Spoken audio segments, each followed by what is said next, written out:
Hi, I'm Cabela, and I decided that housing prices are so high that it's become normal to need a roommate, and that's not me, so I decided I would renovate a tiny home for myself. At first, we were thinking about doing a 10 by 20, but we realized it would be way too cramped, so my dad convinced me to do the 12 by 32. It also already comes with a porch, so we don't have to add that on ourselves. This is a rent-own shed, so I'll have it paid off in about 3 years. It got delivered on my birthday, so that was a good present to myself. I love watching these type of renovation videos, so if you would like to, then follow along. And if you have any questions, just comment. I mean, it's so sad as Gen Z. You get the point where we have to start buying tiny houses like this to be able to survive with housing crisis that we have out here. This is just so sad. Really, like it's really sad that this is the only option now we have nowadays. Go find a tiny home to be able to afford living, to be able to afford the housing. Like it's just very sad. But what you gonna do about it, right? It is what it is. You were curious what the housing market is like right now? My husband and I found a house that we absolutely loved, kind of a dream for us, on Thursday. We went and looked at it on Thursday. Put in an offer 10 grand over asking on Thursday. They had multiple offers already on Thursday. They decided, because they knew a bunch of people were going to be interested, to wait until Sunday, today, to do best and final offer, which means we had to put in our absolute best and final offer. We went up to 30 grand over asking, and we offered a $20,000 appraisal gap, which is if the house gets appraised for less than what you offered, you have to cover that gap with cash at the closing table. So we offered that. We also, in our offer, said that we're going to do inspections, but we're not going to ask them for any concessions or repairs. So if anything came back bad, they didn't have to fix it. Also, 3-week close. We didn't even stand a chance. We lost. They had 9 offers. Nine offers. Somebody offered, I think, 40 or 50 grand over asking with a full appraisal gap, which means 40 or 50 grand. Like, I just actually want to die because now I'm depressed, and it was my dream house. And now someone else gets to have my dream house because I'm too poor. I love my life. In case you were... This is insane. And that's where you start asking yourself, where do these people get this money? $50,000 over asking on a price on a house here in Ohio. I mean, $50,000. If you are into investing, you can buy a house here. I've seen people buy houses for $20,000, $30,000, $50,000, bro. That's a lot. Let's check out the comment section. Somebody said you are being saved. The market is going to crash. Hold tight. That's not true. I don't think that will happen. I don't think the market will crash at all. But people have been saying that for the since 2022. I mean, since 2021, people have been saying that. And here we are, right? Somebody replied to that comment, said, I've had this for 6 years. Should I hold my breath? Like, yeah, I mean, come on. Like, it's crazy. I don't think the market will crash at all. I don't think so. Somebody said, just sold my house, 50K over ask, full appraisal gap, and no repairs. This another person sold their house, and bro, it's insane of like how many people they're like, oh, we don't want to buy a house, but also like how many people they're buying houses too, and how much they're willing to put into it. But what's crazy is she's probably, if she go buy a house, she's gonna also face the same thing too, right? Yes, she sold her house for 50K over asking, but also she's gonna have to buy the house most likely 50K over asking. It's the same thing. If you only want to work 4 hours, it's going to be harder for you to get a house. We busted our behinds. We had to bust our... Hi, Whoopi. I'm Freddie. I run numbers on the internet, and I got to show you something. The minimum wage in 1980 was $3.10. It is now $7.25. The average salary was $12,500. It's now $59,000. And the median household income was $22,000, and now it's only $77,000 for a 3.5 times increase. However, rent was $243 on average. Now it is $1,900 for a 7.8 times increase. The median house price was $47,000. It is now $419,000 for an 8.9 times increase. And the big one, college, was $2,300. It is now $30,000, 13 times more expensive. Our median household income, to feel like they did back then, for rent should be $171,000 for the family. And for college, it'd be equivalent to our family making $286,000. And to remind everyone, the median household income is $77,000. So Whoopi, with all due respect, I think millennials and Gen Zs have it at least 8 to 10 times harder than you all did. I think we do have a little bit harder, to be honest. I'm not gonna lie. The economy is not that great. Even like her saying that too, she can literally, there's people in her generation, they are struggling in our generation. Like, that's how bad the economy is nowadays. $5 a gas, bro. Literally $5 in Ohio, bro.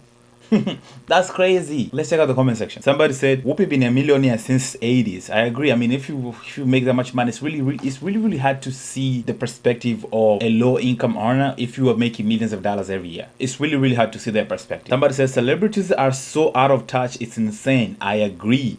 That's what I just said. If you're making a lot of money, it's hard. I mean, if you are making, let's say per year, you are making $1 million, $2 million per year. It's hard to understand someone who's making $30,000. It's really hard to understand where they're coming from.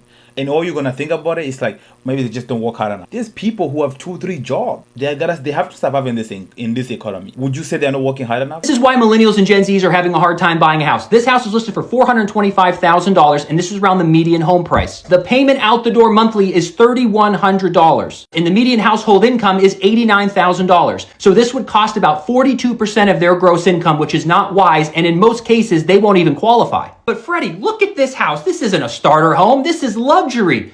But it was a starter home. Just 10 years ago, this exact same home sold for $228,000. And the monthly payment was just $1,400. So the median household income of $59,000 could get this starter home for just 29% of their gross income. It was beautiful. Today, to buy that same house, you would need a $130,000 salary for it to only be 29% of your income. So what's the other option if you don't make 130 but you make 89,000 as a median household income? You would have to buy a house that's only $280,000. Okay, but here's the problem. There's no homes available for under 300,000. The 3 that are in gray are actually townhomes. There is only one home in this entire area that's under $300,000. But when you look at 300 to 500, there's over 400 homes available. This is what happened to the housing market. This is why millennials... Yeah, I mean, all in all, we are cooked. I mean, again, and this is probably a different market. I mean, I can see this is Florida, but in Ohio, you can definitely get houses for $200,000 for sure. But the thing is, not everybody want to live in Ohio, right? We have winter here, snow here. Not everybody want to live in this cold weather all the time, right? So if you live in Florida, like especially this area, and you are not making more than enough, you basically cook. You will never own a house. Ever. Like, you just rent it until you die. Let's check out the comment section. Old people. Kids aren't just working hard enough. Literally, the video that we saw, they're just saying we're just not working hard enough. But it's not true. It's just not true. It's the economy. Somebody said, Zillow need a comment section. I have so much to say to 80% of these listings. I agree, but I wish Zillow can have a comment section, bro. Because I'll be reading those comments every day, bro. How long is this gonna go on post-COVID? I'm uneducated. Somebody help me. Like, this house, this is in a suburb of Pittsburgh. $270,000 for 1,000 square foot. That is an apartment, okay? That is a wall-to-wall. You could damn near touch it. No disrespect, but you're asking so $1,776 for a mortgage. You're asking a young family to pay, after everything's said and done, well over $2,000 on a 30-year mortgage to live in this tiny home. How are realtors making money? Like, how long is this going to go on? No, completely agree though. Like, for 1,000 square feet house, that's an apartment building, bro. And you're buying for $270,000, bro. That's insane. Like, the housing market, it's just so bad. Like, especially in this market, like, it's really bad. Like, it's so bad. Let's check out the comment section. Somebody said, that's a $75,000 house. In your dream. Somebody said that will be a $500,000 house here in California. I agree. This house here, about 500, 700,000 for sure. Somebody said this used to be a 100K house, maybe.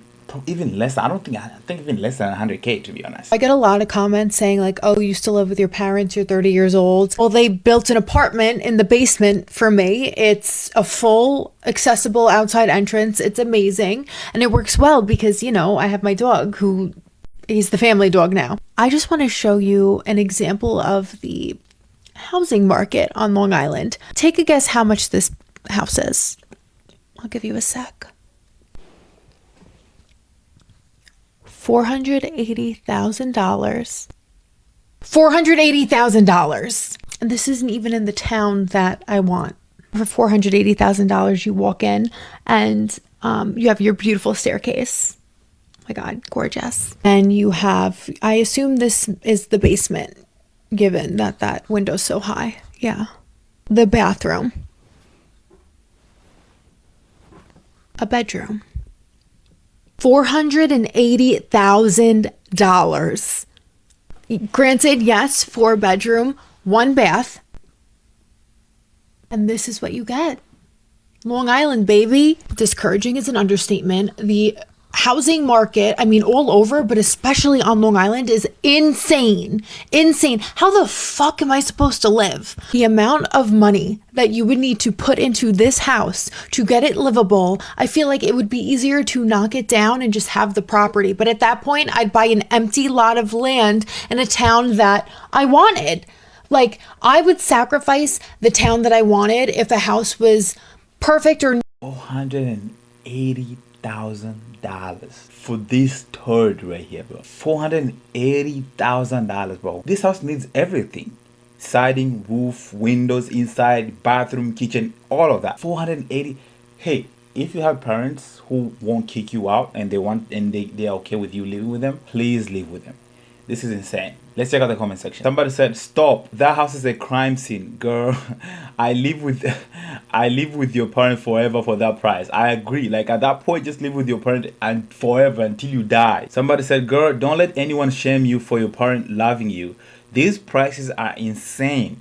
Wish I had parents to live with." I agree. Don't ever feel ashamed to live with your parents if you can. Just live with them. If they allow you to, live with your parents, because this is ridiculous. This is how I know we're about to have a housing market crash. This is Sarasota, Florida. That's not rent. That's the entire price of a home. A 2-bedroom home. Listen, it's little, I get it. I think this is $200 a month. $26,000 for a house. Do you know why? Because you can't get flood insurance for this house anymore. You can't get hurricane insurance. Insurance companies are literally having to accept the fact that climate change is real, and they're not renewing homeowners insurance. And if you have a home and it's not insured, it's worthless. Because if this is destroyed, it's going to take $26,000 to build it again. It's very interesting that you see on one side crazy how much prices we have out here, and then on the other side, insurances is don't want to take houses, and then this is for $26,000 you can get a house. I mean, I'll buy this house with no insurance, to be honest. I mean, with this crazy market we have right now, you live in that house for whatever long, whatever the hurricane comes, and that's when the end of it. You figure what to do after that. Alright guys, that's it for the video. What's your thoughts, man? Especially with these housing market, please comment down below. I'm really interested to hear you guys' thoughts. What have you experienced out here? Are you looking to buy a house? What's been your experience? Are you looking to rent? What's been your experience on that too? Please comment down below. I really want to hear your thoughts. Smash that like button, man. Subscribe to the channel. I'm coming with more bangers, man. Just wait, I have more bangers coming on the way, so stay tuned for it. Thank you so much for watching this episode of the video, and I'll see you in the next one. Peace.